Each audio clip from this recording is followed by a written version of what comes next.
Good morning students. आज की इस फिजिक्स की ऑनलाइन लेक्चर में आपका स्वागत है। आज मैं आपके लिए बीएससी पार्ट सेकंड के स्टूडेंट्स के लिए PN junction diode equation topic लेके आई हूँ, जो कि आपकी electronics and solid state devices book का ही है। अभी तक हमने एक्सट्रिंसिक सेमीकंडक्टर्स पढ़े, उनकी प्रॉपर्टीज पढ़ी, फिर उसके बाद हमने डिफ्यूजन एंड ड्रिफ्ट जो करंट है उनको भी पढ़ा।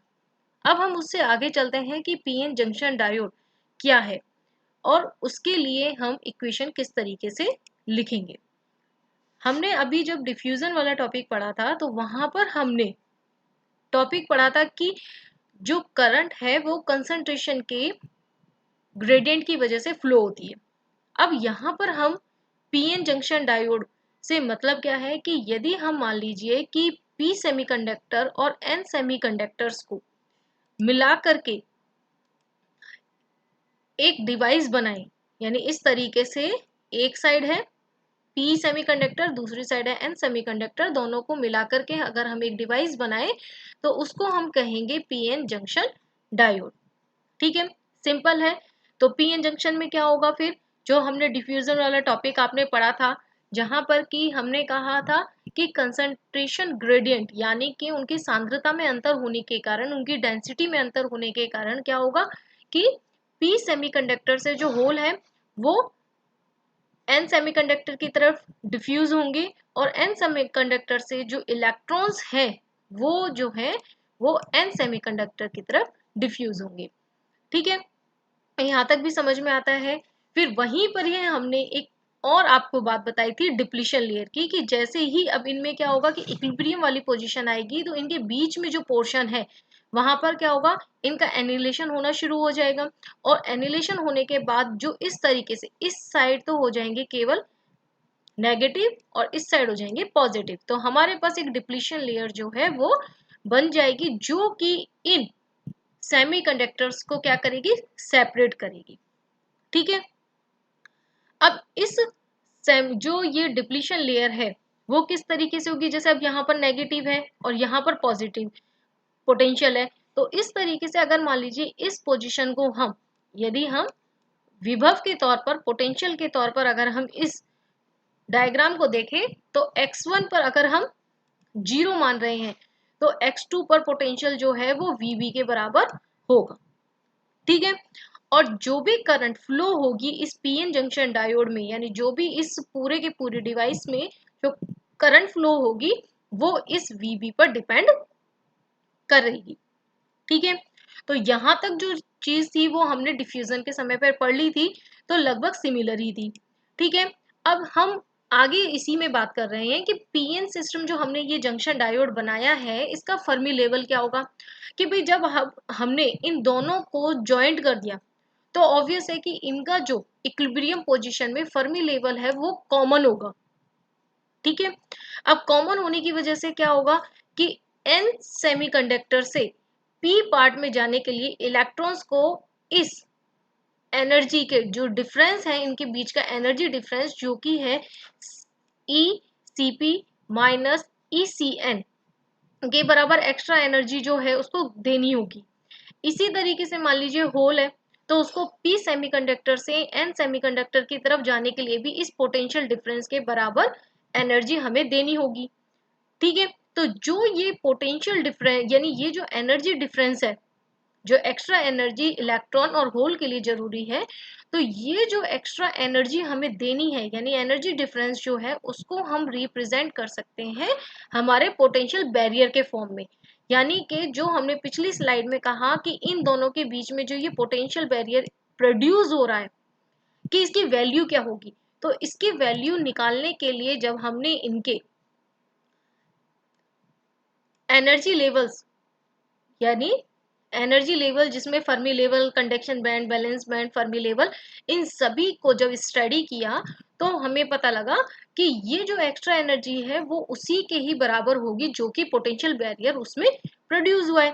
तो जो एनर्जी डिफरेंस है उसको हम in terms of potential difference which can be represent height of the potential barrier, और इस तरीके से हम पोटेंशियल बैरियर को लिख सकते हैं कि VB is equal to e Cp minus ECN divided by E is charge of electron, जो कॉमन होता है, होल्स पर भी यही चार्ज है और इलेक्ट्रॉन्स पर भी यही चार्ज है। ठीक है, तो अब इसमें क्या होगा कि अब ये बात हो गई यहाँ तक थ्योरेटिकल। अब हम बात करते हैं कि मान लीजिए कि अभी हम कोई एक्सटर्नल फील्ड नहीं लगा रहे हैं, तो उसमें क्या होगा कि आइसोलेशन इक्विलिब्रियम कंडीशन में क्या होगा कि कोई करंट फ्लो नहीं होगी। ठीक है, क्यों नहीं होगी? क्योंकि जो ये पोटेंशियल डिफरेंस डेवलप हुआ है, ठीक है, तो उसकी वजह से क्या होगा कि ड्रिफ्ट करंट इक्विवेलेंट होगी डिफ्यूजन करंट के, यानी कि इस पोटेंशियल बैरियर के कारण जो ड्रिफ्ट करंट उसमें प्रोड्यूस हो रही है वो होगी वो अपोजिट डायरेक्शन में। ठीक है, ड्रिफ्ट करंट के टाइम पे हमने यही कहा था कि जो इलेक्ट्रिक फील्ड के कारण करंट प्रोड्यूस होती है उसको हम ड्रिफ्ट करंट कहते हैं। अब क्योंकि इन दोनों के जंक्शन पर एक पोटेंशियल बैरियर बन गया है तो वो एक्सटर्नल फील्ड की तरह काम करेगा, उसके कारण ड्रिफ्ट करंट फ्लो होगी और वो अपोजिट डायरेक्शन में होगी, डिफ्यूजन के कारण अपोजिट में होगी, और दोनों ही जो करंट्स होंगी वो दोनों एक दूसरे को क्या कर देंगी, नेग्लिफाई कर देंगी, यानी इक्विलिब्रियम कंडीशन में कोई भी करंट फ्लो पीएन जंक्शन पर नहीं होगी। यहां तक जो बात हुई वो थी थ्योरेटिकल। अब हम आते हैं डेरिवेशन पर कि अब हम जो भी पीएन जंक्शन हम बना रहे हैं उसमें किस तरीके से इलेक्ट्रॉन होल्स की डेंसिटी में फर्क आएगा, क्या इक्वेशन रहेगी, कितनी करंट फ्लो होगी। तो उसके लिए हम शुरुआत करते हैं कि इक्विलिब्रियम कंडीशन से, यानी कि जबकि हमने कोई भी एक्सटर्नल फील्ड नहीं लगाया है। एक्सटर्नल फील्ड लगाने से मतलब कि कोई भी बैटरी हमने एक्सटर्नल बैटरी पीएन जंक्शन पर नहीं जोड़ी है। ठीक है, नहीं जोड़ी है तो ओपन सर्किट के समय पर हम क्या लिख सकते हैं, J E is equal to zero, यानी इलेक्ट्रॉन करंट डेंसिटी क्या होगी, जीरो होगी। पिछले लेक्चर से हमने जे ई की वैल्यू जो ड्रिफ्ट और डिफ्यूजन दोनों के लिए हमने निकाली थी वो जीरो हो जाएगी। अब यहां से इन दोनों इक्वेशन से हमारे पास इस तरीके से इक्वेशन मिल गई। अब आइंस्टीन की इक्वेशन को हम यूज करते हैं तो हमारे पास क्या होगा कि म्यू ई अपॉन में डी ई के लिए रिलेशन आ जाता है ई बाई के टी। अब इस वैल्यू को हम यहाँ पर रखते हैं और हमारे पास डी एन अपॉन में n is equal to minus e capital e upon k t d x equation मिल जाती है। अब इस इक्वेशन को हम इंटीग्रेशन कर देते हैं ओवर द डिप्लीशन लेयर। ठीक है, अब डिप्लीशन लेयर में करेंगे तो आपको ध्यान रखने की जरूरत है कि x1 जो पोजीशन है वो p सेमीकंडक्टर में है, तो इलेक्ट्रॉन की बात कर रहे हैं तो वहां पर उसकी डेंसिटी कितनी है np। x2 जो है वो n सेमीकंडक्टर में है, n सेमीकंडक्टर में इलेक्ट्रॉन्स की डेंसिटी कितनी है nn। ओके, तो जब हम इसको इंटीग्रेशन करते हैं तो जो ये वाली टर्म है इधर वाली इंटीग्रेशन वाली वो इक्विवेलेंट हो जाएगी वीबी के।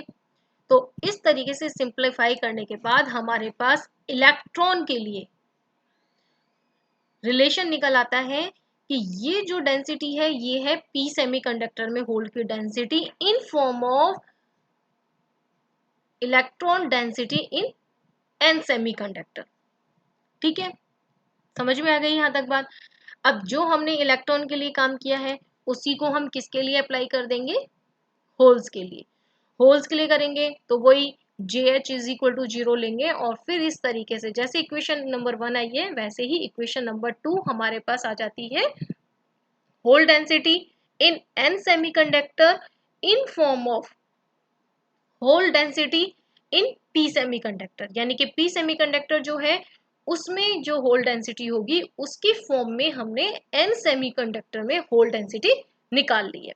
अब क्या करेंगे हम कि ये जो दोनों ही इक्वेशंस हैं चाहे हम फर्स्ट को लो चाहे सेकंड को लें, तो अभी हम इक्वेशन नंबर जो फर्स्ट है उसको हम ले रहे हैं जिसमें कि हम n n is equal to n d हमें पता है और n p is equal to इतना होता है। अगर हमारे पास एन और एन और पी दोनों सेमीकंडक्टर हैं तो ऑब्वियस है कि एन सेमीकंडक्टर में एन डी है डोनर एटम है और पी सेमीकंडक्टर में एन एन जो है वो एक्सेप्टर एटम है। तो दोनों में ही जो होल डेंसिटी है उसके लिए हमने फॉर्मूला हमारे कुछ पिछले जो लेक्चर्स हैं अगर आपने पढ़े होंगे तो उनमें हमने निकाल लिए थे, उन्हीं को ही हम यहाँ पर यूज कर रहे हैं। और यूज करने के बाद जब हम इनमें रिलेशन निकालते हैं तो हमें इस तरीके से, यानी पिछली जो इक्वेशन थी कौन सी वाली, इक्वेशन नंबर फर्स्ट, जब इसमें हम NP और NN की वैल्यू रखते हैं तो हमारे पास इस तरीके से इनमें रिलेशन मिल जाता है। और इसको जब हम रीअरेंज करके लिखते हैं तो हमारे पास potential barrier in PN junction diode जो है उसके लिए टर्म निकल के आ जाती है, जो कि दोनों के लिए ही कॉमन होगी। अब ये जो पोटेंशियल बैरियर की वैल्यू है, चाहे आप इक्वेशन नंबर 1 से निकालें चाहे इक्वेशन नंबर 2 से निकालें, ये दोनों ही इक्वेशन से कॉमन आएगी, इसकी वैल्यू अलग अलग नहीं आएगी। ठीक है, अब इससे हम आगे बात करते हैं। ये तो था कि जब हमने कोई बैटरी नहीं जोड़ी है। अब मान लीजिए कि हम उसमें एक बैटरी जोड़ देते हैं। बैटरी जोड़ने का तरीका क्या है कि जो पी जंक्शन यानी पीएन जंक्शन है उसके पी सेमीकंडक्टर वाले सिरे से हम पॉजिटिव सिरा जोड़ते हैं बैटरी का, और नेगेटिव जो पोर्शन है उसको हम एन सेमीकंडक्टर से जोड़ देते हैं। और मान लीजिए कि उसकी जो वोल्टेज है वो V है। तो अब इस पोजीशन में जो करंट फ्लो होगी उसको हम कहेंगे फॉरवर्ड करंट। साथ में ही जो हाइट ऑफ पोटेंशियल बैरियर है वो कम हो जाएगी, और कम कितनी हो जाएगी, VB से कम होकर के वो VB माइनस बी हो जाएगा। ठीक है, VB माइनस V हो जाएगी। अब इसके बाद जो इंक्रीमेंट है, भाई ऑब्वियस है कि P को P से जोड़ा, N को N से जोड़ा, तो उसके कारण क्या होगा कि जो मेजॉरिटी चार्ज कैरियर्स हैं वो अपोजिट पोल्स की तरफ अट्रैक्ट होने की वजह से वो मूव करेंगे, और मूव करने की वजह से क्या होगा कि उनकी जो डेंसिटी है वो इंक्रीज होगी। पी सेमीकंडक्टर में जो होल्स है वो नेगेटिव टर्मिनल की तरफ अट्रैक्ट होंगे, तो जिसकी वजह से वो एन सेमीकंडक्टर वाले पोर्शन में डिफ्यूज होंगे, और डिफ्यूज होने की वजह से क्या होगा, एन सेमीकंडक्टर में उनकी डेंसिटी बढ़ जाएगी। तो बढ़ने के लिए मान लीजिए हमने इंक्रीमेंट मान लिया उसमें डेल्टा पी एन। अब डेल्टा पी एन क्या हो जाएगा, हमारे पास जो इक्वेशन नंबर सेकंड हमने अभी अभी लिखी थी कि P N is equal to this, तो इसमें अगर हम पी एन को रिप्लेस कर दे P N plus delta P N से, तो V B is replace by the V B minus V. ठीक है, वही इक्वेशन लिखी है। अब इस इक्वेशन में हमने इन दोनों टर्म्स को अलग अलग कर दिया, वी बी को अलग कर दिया और v वाली टर्म को अलग कर दिया।